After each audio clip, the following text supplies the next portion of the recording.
You guys want to see a free show? You know what I'm saying? Very painful. Ow, ow. All right, that's all you get around here, these parts in Wisconsin. The working man that goes outside and puts himself in front to work on a garden. Okay, we are taking a look at TikTok content again because it's kind of like a car crash. You should look away because it's considerate and it's the right thing to do, but you are undoubtedly going to be staring at that car crash because that is exactly what you want, because you are curious. And my God, is TikTok a curious place. If you guys want to send me your TikToks that you find that are either cringeworthy, questionable, or exciting, be sure to send them over to me on Instagram at Alex.Martini with 2 underscores at the end, and I will have them in the next video. I really enjoyed making this video last week and I just want to keep making them until I get bored. But TikTok is a cesspool of exciting information, and in today's focus on car tips and hacks, I have a feeling we're gonna find some good ones. By the way, if you guys haven't yet, you can check out alexmartini.net, where I'm obviously gonna plug the fact that we're doing a new drop on apparel in the middle of June. Let's jump into watching car hacks, how to make your car better. The first thing I already noticed is the person spills a water bottle and the response is to use a baby diaper to clean it up. I don't know why everybody's infatuation with toothpaste, like they put toothpaste on headlights, they put toothpaste on taillights, they put toothpaste on exhaust pipes, they put toothpaste apparently on the back of this car that's dirty to clean the license plate. I'm not sure why everyone loves using toothpaste when you could maybe, just possibly use, you know, some car wash and microfiber, maybe a little wash and wax, maybe a little, you know, touchless car wash, maybe just not use toothbrush and toothpaste everywhere, maybe just, okay, I'm sorry, I'm done doing it. You would think that maybe this isn't actually a hack, this is actually more difficult than just doing it the normal way. And the car shaking, I'm assuming, is because of how loud the car is, and so you can use a monster can to, this might be a parody. I honestly can't tell. I can't tell if TikTok is playing with me or not playing with me. Okay, and we're done. We're off to a great start. You're removing the crank bolt from your Miata engine. If it's stuck on there, that's how you get it out. Socket, jack stand, person to start it. Oh, All right, so no. now we got it braced up against the frame rail. That's gonna crank it over and we're gonna see if it breaks it loose. Oh no. All right. And just like that, it can very easily take off. Okay, so I'm so glad that this worked for little Casper Ghosty. There's a few things wrong with this. For obvious reasons, you probably shouldn't do this. What you need to do is grab an Ugga Dugga, all right? You need to grab one of those bad boys, strap it on there, press the button, sing yee-haw, and it will eventually come loose. Doing it his way, I suppose you could do it if you wanted that. You could also shatter every bone in your arm holding on to that. And I'm assuming there's probably some comments in here that are likely not doing good. Oh no, somebody said brilliant. This is the stuff. See, this is the stuff that always scares me with TikTok videos, because you never really know if people are just gonna be like, oh, that sounds super easy. So you put it on there, you're like, all right, Jimmy, just start the car. And then you go and turn it on and the whole thing the other way, or you shatter your wrist and you're like, whoa, I watched a TikTok. And then you say it out loud and that's when you realize maybe it wasn't the greatest idea. But whatever you do, don't actually do this. He actually has a video of what happens when you do it the wrong way. Which is nice, but just use, you know, an Ugga Dugga.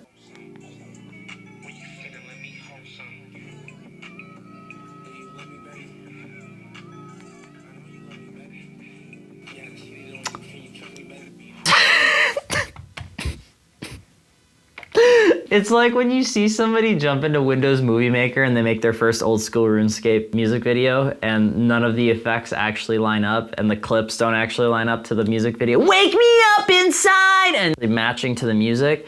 That is what this TikTok is, because I'm pretty sure when the drop hits right there, it's supposed to be the next shot and then one of the letters of the word personality is taken out and this guy's just like, nah.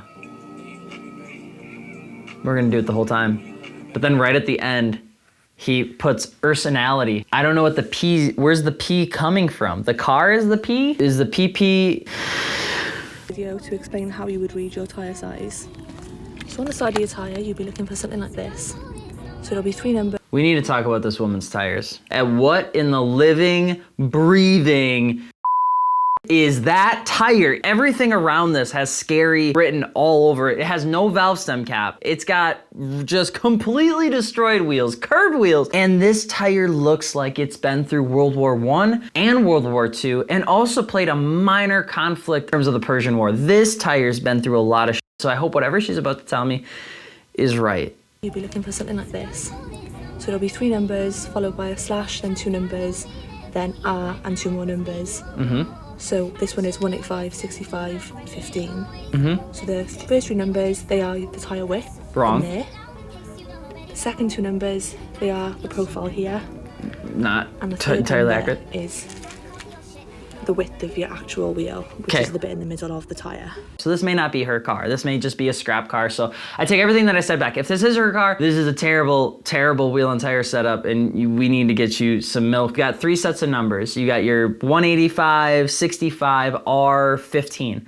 First 3-digit number is your section width, which is a little bit misleading because a lot of times people think that it's the total width of the tire, and that's not always inherently the case. The second number after the first slash is your aspect ratio. That's the percentage of the first number in terms of the height of the tire. It's not necessarily a numerical value. The 65 doesn't signify that it's 65 millimeters or 65 inches or 65 anything. It's 65% of that 185 section width is the height of the tire in terms of a sidewall. So that's what that second number is. That's why a lot of times you can play around with how a wheel and tire fits using your section width and your aspect ratio in terms of getting almost the same exact look, or you can actually play around with it to make certain things fit. And then the third number is most definitely not the wheel width. It'd be a 15-inch wide wheel on a 4-lug. That is the diameter of the wheels. We are close, and I appreciate the tips,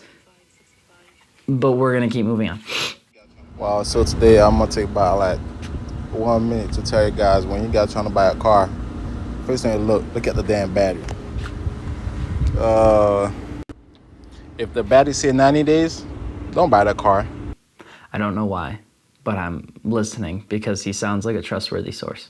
It will be a waste of money.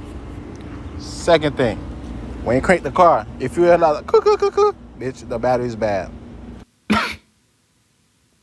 If you hear what? What am I supposed to hear? Like bitch, the One more battery's time. bad. When you crank the car, if you hear like bitch, the battery's bad. If you see the battery light flashing, just allow one of those things. When you start the car, make sure you turn the power steering wheel all the way to your right. If you feel like that kick sound, just know that you will be on the way for a pump or you need new fluid. Always hit the brake. If the brake ain't good, take some money off.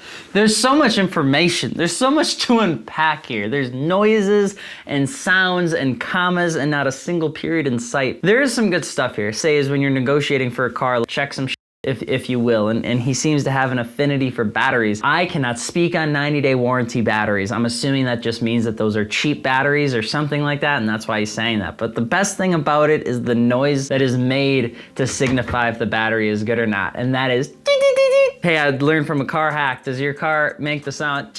Because if it does, your battery's fucking whack, bro, or your alternator's a dog.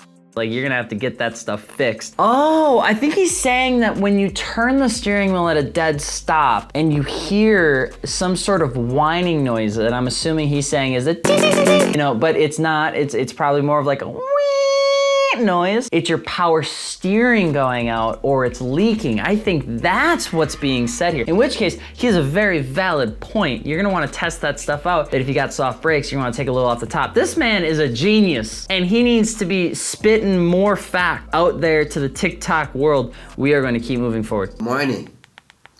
Here are a few items that you need to have in your car at all times. Item number 1, spare tire. What? Hi, how much for that car? $30,000. Oh, I don't really have that much money. No worries, I can make a special deal for you. What's that? What if you only pay $400 a month for the next 6 years? That actually doesn't sound too bad. Wait a second, what did I do? If I take that deal, I'll be paying an additional $3,500 in interest, which I don't want to do. Oh, you better get off Casper's TikTok. Nah, I'm gonna keep following him. Oh, you... Did he just describe a car loan? I don't understand how this is a personal life hack. But hold on, because I think there's something off with his math. A $30,000 car, or you could pay $400 for the next 6 years. $28,800. Or he's saying you could buy it brand new for $30,000. So if you finance it, you get $1,200 off.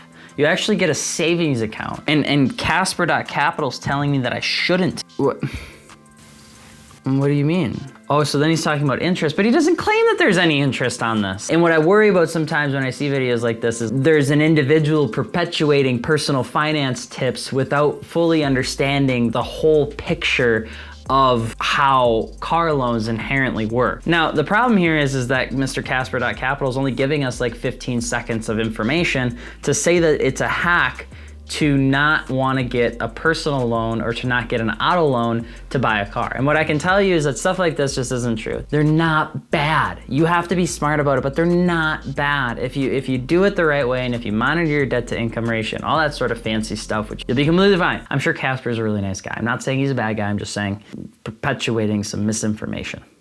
What? Hey guys, it's Rosie with Rosie's Car Tips, and I'm here to show you how to get better gas mileage. She seems nice. So to get better gas mileage, water is way cheaper. So I've found that we're gonna skip that. The day I got pulled over for speeding, and the cop was like, "Why are you speeding?" And I was like, "Dude, I'm just catching speed so I can be able to get up this hill." And he looked at my car and was like, "Oh, you're gonna need a push now?" I was like, "You motherfucker." Dude, I got like $13,000 in parking tickets because at this point, honestly, I just want them to tow this shit, bro. I'm so sick of putting money into this. This shit is so expensive. Gas is so expensive that it's been like 3.5 weeks since anyone in my family has been arrested for a DUI. Way to go, Joe. Thanks. I don't know how Axel Foley, New York City, which he looks like he's from New York City. He talks like he's from New York City. He spits on the ground like he's from New York City. How this only has 13 likes. I don't know which part of TikTok I've come to now, but this is the content that I live for. When gas is at a point where you can brag about the fact that your family hasn't gotten a DUI in 3.5 weeks because they're not driving, I don't know what to tell you about New York City as a state, as a city, as a populace of individuals, as a cultivation of culture, or the fact that TikTok has somehow managed to refine its algorithm that it wanted me to watch Axel Foley, NYC, talk about his opinion on gas prices. If you want me to review something, just send it, the painful message, over to me on Instagram at Alex.Martini with 2 underscores at the end. If you're looking for cool apparel or cool automotive handmade stuff, check out alexmartini.net. And I'm gonna grab some milk and maybe some aloe vera. We'll see you later. Peace. Oh, wow.